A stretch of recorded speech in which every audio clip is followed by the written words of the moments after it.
Sir நீங்கள் இந்த கொஸ்டின்லேருந்து இந்த ஆர்டிஃபிஷியல் இன்டெலிஜென்ஸ் பற்றி சொல்லிக்கிட்டே வரீங்க, இந்த செயற்கை நுண்ணறிவு தொழில்நுட்பத்தை பற்றி சொல்லிக்கிட்டே வர்றீங்க.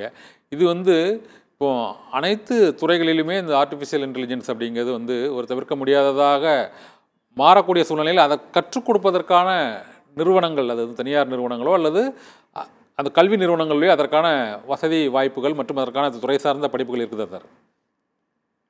இல்ல. இது கண்டிப்பா கிடையாதுன்னு தான் சொல்லுவேன். அதாவது கண்டிப்பா ஒரு இண்டஸ்ட்ரி எக்ஸ்பெக்ட் பண்ற அளவுக்கு கிடையாது. ஃபர்ஸ்ட் ஆஃப் ஆல் நான் அகைன் திரும்பி சொல்றேன். ஏஐ யூஸ் பண்றதுக்கு ஏஐ கத்துக்கணும்னு அவசியம் கிடையாது. சரி. ஏஐ டூல்ஸ் வந்துருச்சு. இப்ப எப்படி நம்ம மொபைல் ஆப் யூஸ் பண்றோமோ அது மாதிரி ஏஐ டூல்ஸை யூஸ் பண்றோம். இப்போ நீங்க சாட் ஜிபிடி, பார்டு, பிங் எல்லாம் யூஸ் பண்ணிருப்பீங்க. அட்லீஸ்ட் ட்ரை பண்ணிருப்பீங்க. பண்ணிருக்கீங்களா? சொல்லுங்க. அது சாட் ஜிபிடி யூஸ் பண்றதுக்கு நீங்க என்ன ஆர்டிஃபிஷியல் இன்டெலிஜென்ஸா படிச்சீங்க? கரெக்ட்.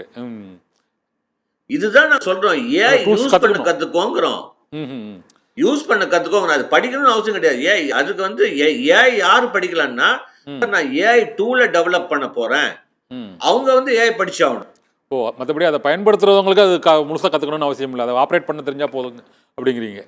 ஆமா, அதுதான். அதனாலதான் நேத்து கூட முந்தா நாள் அவரு நந்தன் நிக்கனி அவர்கள் என்ன சொல்லிருக்காங்க, India is going to big hub to use ஏஐங்கிறாரு. To use AI, not develop, to use AI.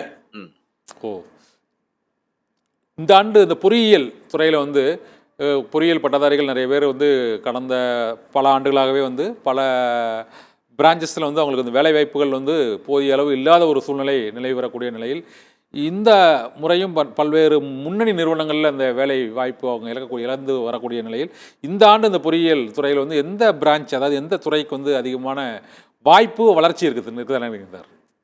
இல்லை, ஃபர்ஸ்ட் ஆஃப் ஆல் மாணவர்கள் எல்லாருமே எல்லாம் computer science, artificial intelligence, data science எடுக்கிறாங்க.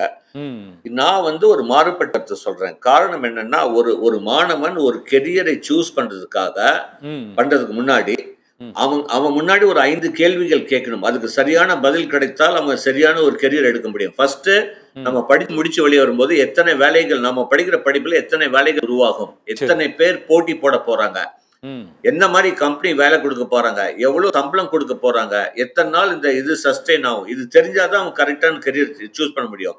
அடுத்தது அவங்க 2022 வெளியே வரும்போது will be flooded with computer science.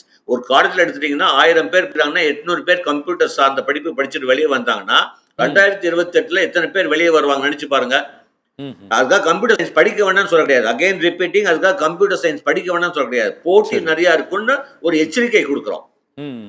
இல்ல இப்போ அடுத்து கம்ப்யூட்டர் சயின்ஸ் சொல்லுங்க. கம்ப்யூட்டர் சயின்ஸ் இல்லைன்னா கண்டிப்பா என்னுடைய first option electronics and communication. ஏன்னா உலகம் வர்ச்சுவல் டிஜிட்டல் மயம் ஆயிட்டு இருக்கு. அடுத்தது இந்தியா, இந்த தமிழ்நாடு அரசும் ஆகட்டும், மத்திய அரசு ஆகட்டும், எல்லாமே செமிகண்டக்டர் சிப். இனிமேல் சிப் எதுவுமே அணுவும் நகராது அப்படின்னு சொல்றாங்க. அப்போ அதனாலதான் நம்மளுடைய முதலீட்டு மாநாட்டிலையும் ஃபாக்ஸான் மாதிரி கம்பெனி தமிழ்நாடுக்கு செமிகண்டக்டர் இண்டஸ்ட்ரி கொண்டு வராங்க. டிசிஎஸ் ஒரு 40,000 கோடியோட தைவானோட ஒப்பந்தம் பண்றதுக்கு ரெடி பண்ணிட்டு இருக்காங்க. எல்லாமே பெரியவங்க எல்லாமே வராங்க.